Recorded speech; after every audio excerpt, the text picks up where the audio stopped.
I mean, I think an important distinction too is like we're a truly independent production company. We develop our own IP, we own that IP, we license that IP, like we do that all ourselves.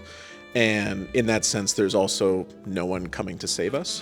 So there's no backstop, there's no studio, there's no major organization behind it too. So we're truly on our own. And I think in that every step of the way has been a learning lesson and has been a trial by fire. In today's landscape, I've said this before on other things, but you have to be like a delusional optimist.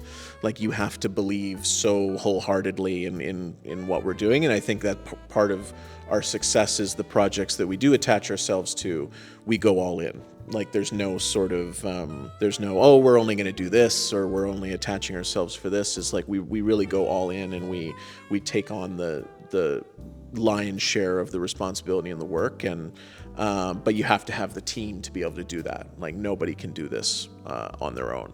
And I think that's what has made us stand out is how we operate as a team, how we operate as a collective. Like there's not a standard sort of corporate hierarchy involved in our company.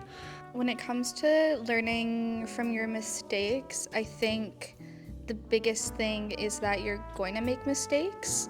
So there's no point fearing them because they're gonna happen. Again, kind of like within this collective, because we all came up together, we've all made mistakes in front of each other, there's a kind of ability to be vulnerable and saying like, oh, I don't know about X, Y, and Z, and like asking for each other's input and advice and expertise. For me at least, goes outside of this group as well. Like I try not to be scared of making mistakes because you can't know everything, especially in camera. I think it can be a very overwhelming department.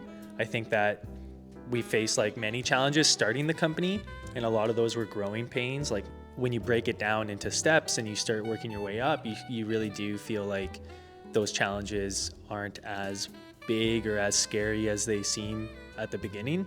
I think also having a group of people and friends that you can lean on and carry and help you with those certain set of challenges makes things easier. Growing as a company is like learning how to overcome those, and there's been so many, countless, just from our short films, but even getting into feature films now, you start to realize that a lot of those challenges are the same things that you faced during the short films.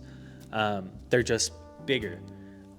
So I think it's interesting and it's exciting as well, because I feel like we did overcome those challenges on the shorts, and now it's just taking that knowledge, that experience, and learning new things along the way, but applying the same kind of thing to the bigger projects and seeing, okay, how do we overcome these other big obstacles, and looking in the past and seeing, okay, how did we overcome that during that one project?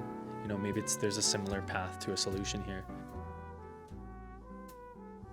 I think it kind of goes back to that delusional optimism and flexibility. I can speak for myself, but I think I had a certain vision for what I expected my career to be like, or what I wanted my career to be like, or what I wanted our company to be like in the early days.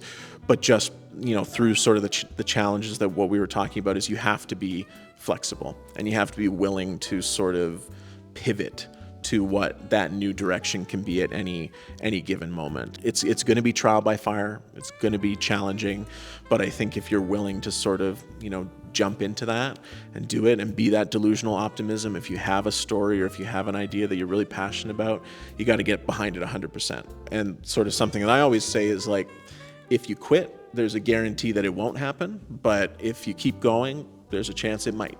So that's enough to keep going, I think.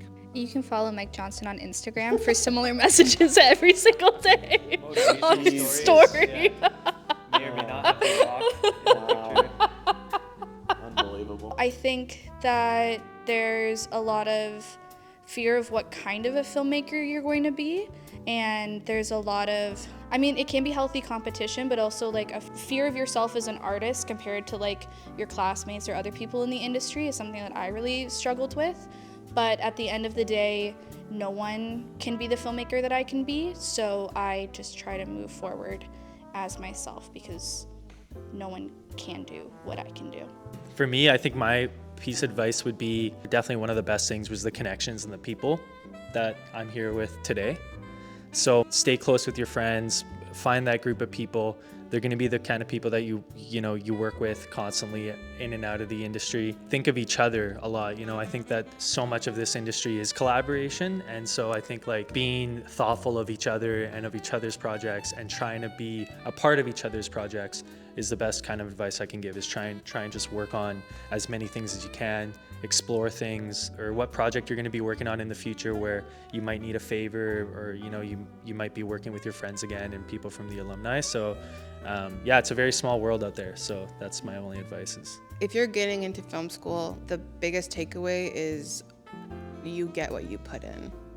So if you are willing to show up for other people and be on their sets and try different things and go out of your way to speak to alumni and connect with the people that are in the faculty with art, being an artist, because we are artists, with being even storytellers, you're gonna get a lot of rejection. There's gonna be a lot of no's. This is the career you choose. This is the heart that you choose, and be okay that there is like a light at the end of that tunnel. As long as you keep going, like what Mike said.